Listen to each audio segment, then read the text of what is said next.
U9 news కి స్వాగతం. ముందుగా బులెటిన్ లో హెడ్లైన్స్. హాస్టళ్లలో గ్లీజర్లను అందుబాటులోకి తేవాలి. ప్రభుత్వ విప్ ఆది శ్రీనివాస్. అమలాపురం ప్రభుత్వ బాలికల పాఠశాలలో అధికారుల నిర్లక్ష్యం. ఆలస్యంగా ప్రారంభమైన మొదటి రోజు పరీక్ష. మిర్చి రైతుల సమస్యలు పరిష్కరించాలి. మిర్చి దండలు వేసుకుని నిరసన తెలిపిన బీఆర్ఎస్ ఎమ్మెల్సీలు. తాగు సాగునీరు విద్యుత్కి ఇబ్బంది లేకుండా చర్యలు తీసుకోవాలి. అధికారులను ఆదేశించిన మంత్రి కోమటిరెడ్డి. ఓయూలో నిరసనలు ఆందోళనలు నిషేధిస్తూ ఉత్తర్వులు జారీ. సర్క్యులర్ జారీ చేయడంపై మండిపడ్డ విద్యార్థి సంఘాల నాయకులు. రాష్ట్రంలోని అన్ని గురుకుల పాఠశాలలో విద్యార్థుల సంక్షేమాన్ని దృష్టిలో ఉంచుకొని సోలార్ పవర్ ఆధారిత గీజర్లను ఏర్పాటు చేయాలని ఎమ్మెల్యే ప్రభుత్వ విప్ ఆది శ్రీనివాస్ అన్నారు. విద్యార్థుల సౌకర్యాన్ని పెంచేందుకు తగిన చర్యలు తీసుకోవాలని కోరారు. విద్యార్థులు వేకువజామున లేచి చన్నీళ్లతో స్నానం చేయడం వల్ల అనారోగ్య సమస్యలు ఎదుర్కొంటున్నారని, అందుకే అన్ని హాస్టళ్లలో గీజర్లను అందుబాటులోకి తేవాలని అన్నారు. అధ్యక్ష,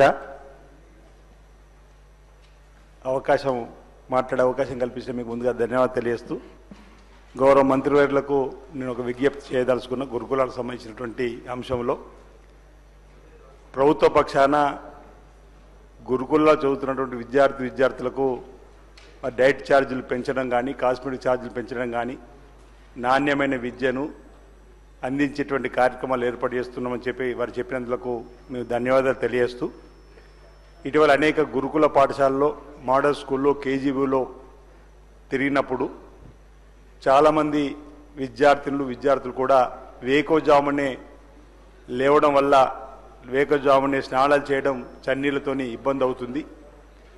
కొన్ని హాస్టళ్లలో సోలార్ సంబంధించినటువంటి పవర్తోని ఉంది, కానీ మెజార్టీ స్కూళ్ళల్లో, మోడల్ స్కూళ్ళలో కానీ ఈ గురుకులాలలో ఈ గ్లీజర్ లేకపోవడం వల్ల ఇబ్బంది అవుతుందని చెప్పని మరి విద్యార్థులు చెప్తున్నారు. కాబట్టి రాష్ట్రంలో ఉన్నటువంటి అన్ని గురుకులాలకు సోలార్ పవర్ సంబంధించినటువంటిది మనం ఒకవేళ అంటే అన్ని పాఠశాలకు ఒకే రూపంలో మనం నిధులు మంజూరు చేసినట్టయితే వాళ్ళకు వేకోజామున లేచి చదువుకోవడానికి వేడి నీళ్ళు అందించిన వాళ్ళు అవుతాం. అది చాలామంది పిల్లల తల్లిదండ్రులు కూడా మేము వెళ్ళినప్పుడు అడుగుతూ ఉన్నారు. కాబట్టి ఆ కోణంలో ప్రభుత్వం ఆలోచన చేసి అన్ని గురుకులాలకు మరి సోలార్ పవర్స్ మంజూరు చేయాల్సిందిగా ఈ సందర్భంగా నేను కోరుతా ఉన్నాను అధ్యక్ష. మరి ఆదిశీనన్న గారు మాట్లాడినట్టుగా ఖచ్చితంగా పిల్లలు కొంత చలికాలం, ముఖ్యంగా ఏజెన్సీ ప్రాంతాలలో ఉండేటువంటి పిల్లలకైతే అది మరి ఆ వేడి నీళ్ళు లేక ఇబ్బంది పడేటువంటి పరిస్థితి కూడా ఉంటుంది. కాబట్టి అట్లా రాష్ట్ర వ్యాప్తంగా కూడా ఇది కూడా పరిశీలించి తప్పకుండా మరి సోలార్ విద్యుత్ ద్వారా వారికి హాట్ వాటర్ అందించే విధంగా మరి తగు చర్యలు తీసుకుంటామని తెలియజేస్తా ఉన్నాం అధ్యక్ష. ఒకవేళ కలెక్టర్లు. అమలాపురం ప్రభుత్వ బాలికల పాఠశాలలో అధికారుల నిర్లక్ష్యం బయటపడింది. మరి కాసేపట్లో 10th ఎగ్జామ్ ప్రారంభం అవుతుండగా హడావుడిగా క్లాస్ రూమ్ లో నిల్వ ఉంచిన సిమెంట్ బస్తాలను ఖాళీ చేయించారు. పాఠశాల సిబ్బంది విద్యార్థులను క్లాస్ రూమ్ బయట ఆపి బస్తాలను ఖాళీ చేయించారు. దాంతో పరీక్ష ఆలస్యంగా ప్రారంభమైంది. నిన్నటి వరకు ఏం చేశారని విద్యార్థుల తల్లిదండ్రులు ప్రశ్నించారు.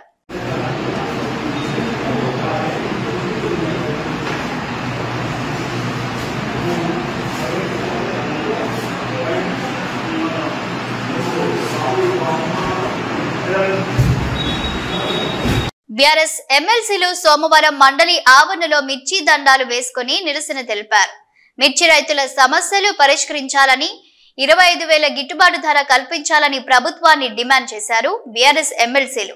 తెలంగాణ రాష్ట్రంలో గత సీజన్లో 4 లక్షల ఎకరాల విస్తీర్ణంలో మిర్చి సాగైంది. ధర లేక ఈ సీజన్లో 2,40,000 ఎకరాల విస్తీర్ణం తగ్గిపోతుందని ఆందోళన వ్యక్తం చేశారు. ఇప్పటికైనా ప్రభుత్వం స్పందించి కేంద్ర ప్రభుత్వంపై ఒత్తిడి తెచ్చి నాఫెడ్, మార్కుఫెడ్ ద్వారా మిర్చి మద్దతు ధర క్వింటాల్కి 25,000 రూపాయలు ధర నిర్ణయించి ప్రభుత్వం కొనుగోలు చేయాలి. తెలంగాణ మిర్చి పంటలు విదేశీ ఎగుమతికి ప్రభుత్వం చర్యలు తీసుకోవాలి. తెలంగాణ మిర్చి పంటను సుగంధ ద్రవ్యాల బోర్డు నుంచి ఆహార పంటల జాబితాలో చేర్చాలని బీఆర్ఎస్ ఎమ్మెల్సీలు డిమాండ్ చేశారు. రాజ్యం లేదు మిర్చి రైతులను వెంటనే మిర్చి రైతులను వెంటనే రైతు లేనిదే మిర్చి రైతులు వెంటనే ఆదుకోవాలి మిర్చి రైతులు వెంటనే ఆదుకోవాలి మిర్చి రైతులు వెంటనే ఆదుకోవాలి మిర్చి రైతులు వెంటనే ఆదుకోవాలి రైతు లేనిదే రాజ్యం లేదు రైతు లేనిదే రాజ్యం లేదు రైతు లేనిదే రాజ్యం లేదు మిర్చి రైతుకు వెంటనే మద్దతు ధర ప్రకటించాలి మిర్చి రైతుకు వెంటనే మద్దతు ధర ప్రకటించాలి మిర్చి రైతుకు వెంటనే మద్దతు ధర ప్రకటించాలి మిర్చి రైతుకు వెంటనే 25,000 మద్దతు ధరను 25,000 మద్దతు ధరను 25,000 మద్దతు ధరను 25,000 మద్దతు ధరను జై తెలంగాణ జై తెలంగాణ మిర్చి రైతులకు వెంటనే రాజ్యం లేదు రాజ్యం లేదు రైతు లేనిదే రాజ్యం లేదు నల్గొండ జిల్లా ఈ వేసవిలో నల్గొండ జిల్లాలో సాగు తాగునీరు విద్యుత్కు ఇబ్బంది లేకుండా చర్యలు తీసుకోవాలని రాష్ట్ర రోడ్లు భవనాలు సినిమాటోగ్రఫీ శాఖల మంత్రి కోమటిరెడ్డి వెంకటరెడ్డి అధికారులను ఆదేశించారు. గత సంవత్సరంతో పోలిస్తే ఈ సంవత్సరం జిల్లాలో సాగునీటి సౌకర్యం పెరగడం, ఇతర కారణాల వల్ల విద్యుత్ డిమాండ్ సైతం బాగా పెరిగిందని, వీటన్నిటిని దృష్టిలో ఉంచుకొని ఈ వేసవిలో సాగు తాగునీటికి ఇబ్బంది లేకుండా అధికారులు చర్యలు తీసుకోవాలని అన్నారు. ఆయన జిల్లా కలెక్టర్ కార్యాలయంలోని సమావేశ మందిరంలో అధికారులతో వ్యవసాయ, నీటిపారుదల, విద్యుత్ తదితర అంశాలపై సమీక్ష నిర్వహించారు. నల్గొండ రావడం జరిగింది. కొన్ని టేరెంట్ ఏరియాకు అక్కడక్కడ మిస్ అవుతున్నాయని మరొకసారి నేను కలెక్టర్ గారు, ఇరిగేషన్ అధికారులతో, ఆర్డీఓతో కలిసి అక్కడ పర్యటించడం జరిగింది. దాదాపు 3 మండలాలలో ఎక్కడ కూడా ఒక్క ఎకరం కూడా ఎండిపోకుండా చేసిన జిల్లా కలెక్టర్ గారికి, జిల్లా యంత్రాంగానికి, అడిషనల్ కలెక్టర్కు, ఇరిగేషన్ అధికారులకు ముందుగా ధన్యవాదాలు తెలియజేసుకుంటూ, ఫస్ట్ ఆఫ్ ఆల్ కలెక్టర్ గారు, అడిషనల్ కలెక్టర్ మీరందరూ కూడా సండే డిస్టర్బ్ చేసినందుకు మీ అందరూ కూడా క్షమించాలి. ఎందుకంటే సండే హాలిడే కాబట్టి మాకు తప్పదు కదా. ఎందుకంటే మళ్ళీ ఫ్రైడే వరకు ఛాన్స్ ఉండదు, మధ్యలో బ్రేక్ లేదు, అసెంబ్లీ సెషన్ నడుస్తుంది. మిమ్మల్ని ఇబ్బంది పెట్టక తప్పలేదు. మీరు కోపట్ట చేసి ఈ ఇయర్ అగ్రికల్చర్లో కూడా 1 lakh ఎకర్స్ పెరిగింది. సో ప్యాడీ కూడా ఎక్కువ వచ్చే అవకాశం ఉన్నది. Same last time 374 IKP centres Nalgonda జిల్లాలో, కొత్త నల్గొండ జిల్లా పెట్టి స్టేట్లో అందరూ త్వరగా ముందుకు ఎక్కడ ఇబ్బంది లేకుండా ఫార్మర్స్ అమౌంట్ కానివ్వండి, ఒక బోనస్ అమౌంటే కొద్దిగా బ్యాలెన్స్ ఉన్నది. అది కూడా నిన్ననే మాట్లాడలేం కాబట్టి అది ఈ మంత్ ఎండింగ్ రిలీజ్ అవుతుంది. ఈసారి కూడా అవసరం వస్తే మనం 1 lakh ఎకర్స్ ఆయకట్టు పెరిగింది కాబట్టి అవసరం వస్తే ఐకేపీ సెంటర్ కూడా ఎక్కువ పెంచాలని చెప్పి కలెక్టర్ గారికి కూడా, వారికి కూడా రిక్వెస్ట్ చేస్తూ దానికి సంబంధించిన ఏర్పాట్లు కూడా ముందుగా చేసుకోవాలని, అప్పటికప్పుడు అనుకుంటే మన స్టాఫ్ దొరకదు, వేరే డిపార్ట్మెంట్ కింద కొద్దిగా వాళ్ళని ఇన్వాల్వ్ చేసి వచ్చిన ధాన్యం వచ్చి వెంటనే పోయేటట్టు, మీకు ఏ హెల్ప్ కావాలన్నా 24 hours అన్ని డిపార్ట్మెంట్ వాళ్ళకు నేను అందుబాటులో ఉంటాను. అటు భువనగిరి డిస్టిక్ అయినా ఇదే బిల్డింగ్లో నేను 25 నేను ఎమ్మెల్యే అయినా 6 monthsకే ఈ బిల్డింగ్ కట్టుకున్నాం. మళ్ళా జిల్లా కలెక్టర్ గారి అధ్యక్షతన మన ఫస్ట్ సెకండ్ డేట్ చేసి 36 కోట్లతోని కొత్త collector office building additional block శంకుస్థాపన చేయబోతున్నాం. ఆ రోజు ఇంకా దాని టెండర్ ప్రాసెస్ అన్నీ కంప్లీట్ అయినాయి. ప్లానింగ్ కూడా బాగా చేసాం. కొత్త ఎందుకంటే అసలు ఆఫీసే కొత్తది కట్టాలనుకున్నాం, కానీ దీన్ని కొత్త 2.5 లక్షల ఎకరాల మాత్రమే ఉండే సార్. అది ఈ రోజుకి డబుల్ అయింది సార్, 5,20,000 సార్. 2017 నుంచి ఇప్పటి వరకు సార్, గత 10 ఏళ్లలో మొత్తం కూడా రబీ ఎక్కువ అదే సార్, రబీ కూడా పెరుగుకుంటూ వచ్చింది సార్ మన జిల్లా. ఇప్పుడు ప్రజెంట్ 5,20,000 ఉంది సార్ రబీ, ప్యాడీ మాత్రం తక్కువనే ఉంటుంది. 50,000 కందులు. ఇప్పుడు మన యాసంగిలో ఇంకో పంట వేరుశనగ ఉంది సార్, అది 22,000 ఎకరాల్లో సాగు. ఇది కానీ ఇరిగేషన్ కానీ, ఆర్డబ్ల్యూఎస్ కానీ, అగ్రికల్చర్ కానీ డే అండ్ నైట్ కష్టపడుతున్నాం. జిల్లాలో last time including IKP paddy ప్రొక్యూర్మెంట్లో నెంబర్ 1 మనమే ఉన్నాం. త్వరగా ముగించి కలెక్టర్ గారు, మీ స్టాఫ్ అందరూ, ఆఫీసర్ అందరూ జిల్లాకు మంచి పేరు తీసుకొచ్చారు. కాబట్టి ఈరోజు డిస్టర్బ్ చేయొద్దని ఫస్ట్ అనుకున్నాను, కానీ ఎలాగ వచ్చినాయి కాబట్టి మీతో కొన్ని విషయాలు తెలుసుకోవాలి అనే అవసరం ఉంటే మీకు హైదరాబాద్ నుంచి అక్కడ మినిస్టర్స్తో సీఎం గారితో మాట్లాడి జిల్లాకు అదనంగా ఐకేపీకి సంబంధించి కానీ ముందు జాగ్రత్త చర్యలు ఎలక్ట్రిసిటీకి సంబంధించిన ట్రాన్స్ఫార్మర్స్ కానీ దాన్ని చేయడానికి రివ్యూకు వీళ్ళందరూ రావాలంటున్నాం. కలెక్టర్ గారికి ముందుగా ధన్యవాదాలు తెలియజేసుకుంటూ, ముఖ్యంగా ఎవరు చేసినా మాట్లాడతాను. అన్నిటికంటే ఎక్కువ మీ కలెక్టర్, మీ జాయింట్ కలెక్టర్, మీ టీం చాలా బాగుంది. చాలా సంతోషం నల్గొండ జిల్లా ప్రజలకు. మంచి యాక్టివ్ ఆఫీసర్స్ ఉన్నారు, all department including irrigation, electricity అంతా మంచి టీం ఉండడం. మీకు లీడర్గా కలెక్టర్ గారు 24 hours ప్రతి సబ్జెక్ట్ మీద ఎప్పుడు ఉండడం. అటు మిరియాలు కూడా ఆయకట్టకపోతే. ఆంధ్రప్రదేశ్ లో సోమవారం నుంచి 10వ తరగతి పరీక్షలు ప్రారంభమయ్యాయి. సోమవారం నుంచి ఏప్రిల్ 1వ తేదీ నుంచి 10వ తరగతి పరీక్షలు జరగనున్నాయి. ఇందుకోసం అధికారులు అన్ని ఏర్పాట్లు పూర్తి చేశారు. ఉదయం 9:30 నుంచి మధ్యాహ్నం 12:45 వరకు పరీక్ష జరగనుంది. పరీక్ష ప్రారంభమయ్యే వరకు పరీక్ష కేంద్రాల్లోకి అనుమతించనున్నారు. ఇందుకోసం 3450 పరీక్ష కేంద్రాలను ఏర్పాటు చేశారు. ఈ 10వ తరగతి పరీక్షల్లో మొత్తం 6,19,275 మంది విద్యార్థులు హాజరు కానున్నారని ప్రాథమిక విద్యాశాఖ అధికారులు తెలిపారు. ఎలాంటి అవకతవకలు జరగకుండా 30 స్క్వాడ్లను ఏర్పాటు చేశారు. పరీక్ష కేంద్రాల వద్ద 144 సెక్షన్ విధించారు. పరీక్ష కేంద్రాల వద్ద ఉన్న జిరాక్స్ సెంటర్లు, నెట్ సెంటర్లు మూసివేయాలని ఆదేశించారు. 10వ తరగతి పరీక్షలకు హాజరయ్యే విద్యార్థులకు తమ ఇంటి నుంచి పరీక్ష కేంద్రానికి వెళ్లేందుకు ఉచిత బస్సు ప్రయాణాన్ని అమలు చేస్తున్నారు.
కనబడ్డారా మీ క్లాస్ లో వాళ్ళు?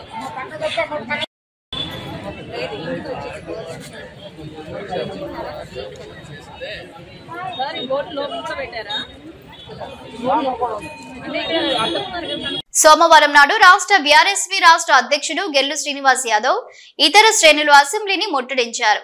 అసెంబ్లీ గేటు లోపలికి దూసుకెళ్లే ప్రయత్నం చేశారు. వారిని పోలీసులు అడ్డుకొని అరెస్టు చేశారు. CM Revanth Reddy down down అంటూ నినాదాలు చేశారు. ఉస్మానియా యూనివర్సిటీ వీసీ ఇచ్చిన సర్క్యులర్ రద్దు చేయాలని డిమాండ్ చేశారు. సామాజిక ప్రజా ఉద్యమాలకు వేదికైన ఓయూలో విద్యార్థులు నిరసన కార్యక్రమాలు రద్దు అనటం అన్యాయం. ప్రతిపక్షంలో ఉన్నప్పుడు రేవంత్ రెడ్డి దొడ్డిదారిన రావచ్చు, కానీ ఓయూ విద్యార్థులు విద్యా నిరుద్యోగ సమస్యల మీద ప్రశ్నిస్తే తప్ప అని ప్రశ్నించారు.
సోమవారం ఉదయం ఓయూలో ఉద్రిక్తత నెలకొంది. ఓయూలో నిరసనలు, ఆందోళనలు నిషేధిస్తూ ఉత్తర్వులపై సర్క్యులర్ జారీ చేయడంపై విద్యార్థులు మండిపడ్డారు. ఉత్తర్వులు వెనక్కి తీసుకోవాలని అన్ని విద్యార్థి సంఘాలు డిమాండ్ చేశాయి. ఓయూ వీసీకి వ్యతిరేకంగా నినాదాలు చేస్తూ భారీ ఎత్తున ర్యాలీ నిర్వహించారు. ర్యాలీలో ఐక్య విద్యార్థి సంఘాలు పాల్గొన్నాయి. ఓయూ ఆర్ట్స్ కళాశాల వద్ద విద్యార్థుల సంఘాలు నిరసనకు దిగాయి. నిరసన వ్యక్తం చేస్తున్న విద్యార్థులను పోలీసులు అరెస్టు చేసి స్థానిక పోలీస్ స్టేషన్లకు తరలించారు.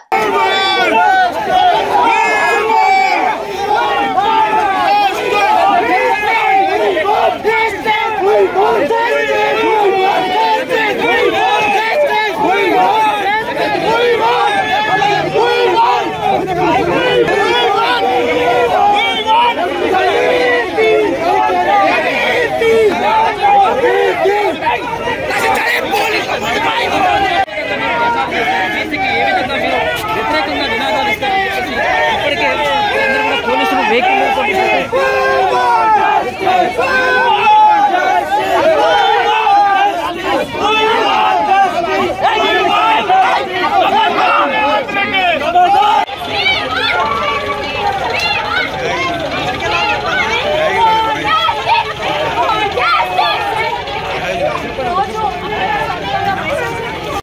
యూనివర్సిటీలో విద్యార్థుల గొంతు నొక్కాలని చూస్తే వైస్ ఛాన్సలర్ కాస్త జాగ్రత్త అని చెప్తున్నా.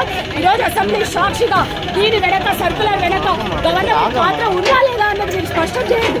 ఒకవేళ సర్కులర్ ని గవర్నమెంట్ వ్యతిరేకించకపోతే దీని వెనక ప్రభుత్వ పెద్దలుగా నేను భావిస్తా ఉన్నాను. వైస్ ఛాన్సలర్నే కాదు, గవర్నమెంట్ కూలిపోయేలా అస్సాంలో యూనివర్సిటీలో ఉద్యమాలు చేస్తామని కూడా ఈ సందర్భంగా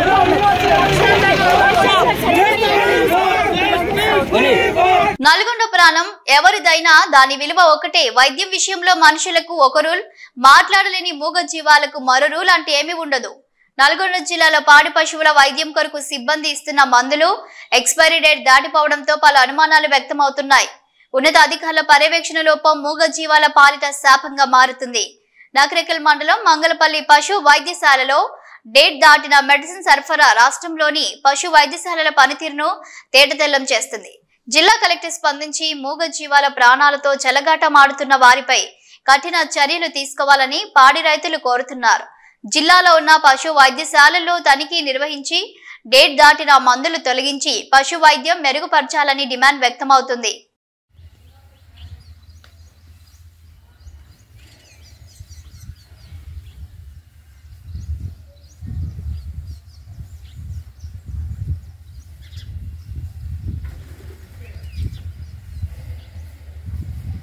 సమగ్ర శిక్ష ద్వారా 2012 నుంచి ఆర్ట్ వర్క్ పీఈటీ ఉపాధ్యాయులుగా పనిచేస్తున్న వారిని రెగ్యులర్ చేయాలని, సమాన పనికి సమాన వేతనం వర్తింప చేయాలని AP JAC chairman Bopparaju Venkateswarlu ప్రభుత్వాన్ని కోరారు. విశాఖ పౌర గ్రంథాలయంలో జరిగిన Andhra Pradesh work art PET instructors unity welfare association Visakha ఉమ్మడి జిల్లా ప్రాంతీయ సదస్సుకు ముఖ్య అతిథిగా హాజరైన ఆయన మాట్లాడుతూ రాష్ట్ర వ్యాప్తంగా 5,800 మంది ఉపాధ్యాయులు, 460 మంది కాంట్రాక్టు పద్ధతిలో పనిచేస్తున్నారని తెలిపారు.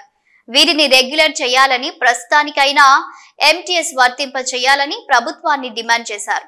ఉపాధ్యాయులకు బోధన చేసేందుకు తగిన విధంగా సిలబస్ లేకపోవడం, బోధన పని కంటే ఇతర పనులు ఎక్కువగా చేయాల్సిన పరిస్థితి ఏర్పడిందని ఆవేదన వ్యక్తం చేశారు. ప్రభుత్వ పాఠశాలలో పనిచేసేటువంటి ఆర్ట్, క్రాఫ్ట్, పీఈటీ ఇన్స్ట్రక్టర్ల యొక్క యూనిటీ వెల్ఫేర్ అసోసియేషన్ ఉమ్మడి విశాఖపట్నం జిల్లా ప్రాంతీయ సదస్సుని ఈరోజు విశాఖపట్నంలో జరపడం జరుగుతుంది. ఈ సమావేశానికి ఉమ్మడి విశాఖపట్నం అంటే విశాఖపట్నం, అనకాపల్లి, అదేవిధంగా అల్లూరు సీతారామరాజు 3 జిల్లాల నుంచి ఉన్నటువంటి ఈ యొక్క ఇన్స్ట్రక్టర్స్ అందరూ కూడా ఈ ప్రాంతీయ సదస్సుకు హాజరవడం జరిగింది. ప్రధానంగా ఈ యొక్క ప్రాంతీయ సదస్సు ఏర్పాటుకు ప్రధాన ఉద్దేశం ఈ రాష్ట్రంలో ఉన్నటువంటి ఏదైతే సమగ్ర శిక్షలో పనిచేసేటువంటి స్కూళ్ళలో ఇన్స్ట్రక్టర్స్ ఉన్నారో వారందరికీ కనీస వేతనం కూడా లేకుండా వారి యొక్క శ్రమ దోపిడీ జరుగుతున్నటువంటి నేపథ్యంలో వారికి కనీసం పూర్తి స్కూళ్ళల్లో వారితో టీచింగ్ వర్క్ చేసుకుంటూ కూడా వాళ్ళకి పార్ట్ టైం అని చెప్పి ఈరోజు ప్రభుత్వం కనీసం సిలబస్ను కూడా అందులో చేర్చారో లేదో చెప్పలేనటువంటి పరిస్థితుల్లో ప్రభుత్వం ఈరోజు వారికి తీరని అన్యాయం జరుగుతున్నటువంటి నేపథ్యంలో ఈ ప్రాంతీయ సదస్సు ద్వారా రాష్ట్రంలో ఉన్నటువంటి ఈ యొక్క ఇన్స్ట్రక్టర్స్ అందరినీ కూడా ఐక్యంగా ఏకం చేసి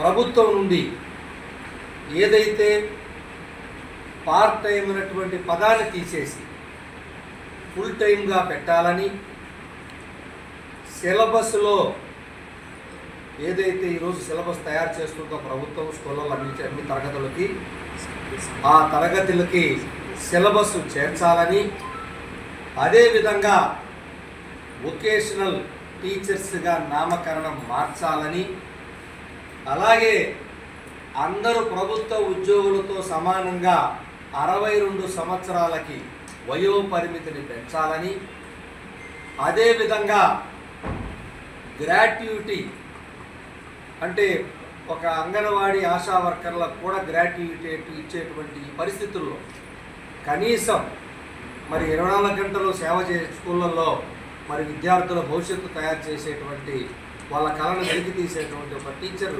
వృత్తిలో ఉన్నటువంటి వాళ్ళకి గ్రాట్యుటీ ఇవ్వాలని అదేవిధంగా వాళ్ళకి మినిమం టైం స్కేల్ వర్తింప చేస్తూ ఎంప్లాయీస్ హెల్త్ కార్డు కూడా తదితర అనేక డిమాండ్లని ప్రభుత్వం ముందు ఉంచుతున్నాం.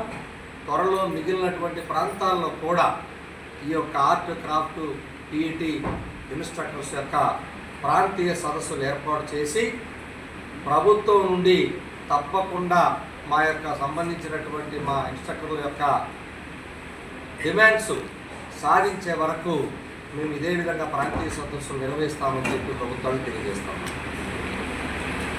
విజయవాడలో పొగమంచు కప్పేసింది. దీంతో ఉదయం 8 గంటలైనా రహదారులు పొగమంచుతో కప్పుకొని ఉండడంతో వాహనదారులు లైట్లు వేసుకుని ప్రయాణం చేయాల్సి వస్తుంది. విజయవాడ జాతీయ మరియు ప్రధాన రహదారి పొగమంచుతో నిండిపోవడంతో ఉదయం 8 గంటలు దాటిన పొగమంచు దట్టంగా ఉండడంతో వాహనదారులు తీవ్ర ఇబ్బందులు పడ్డారు. ఎదురుగా వచ్చే వాహనాలు కనిపించకపోవడంతో వాహనదారులు లైట్లు వేసుకుని నెమ్మదిగా వెళ్లడం కనిపించింది. వాహనదారులు తీవ్ర ఇబ్బందులు పడ్డారు.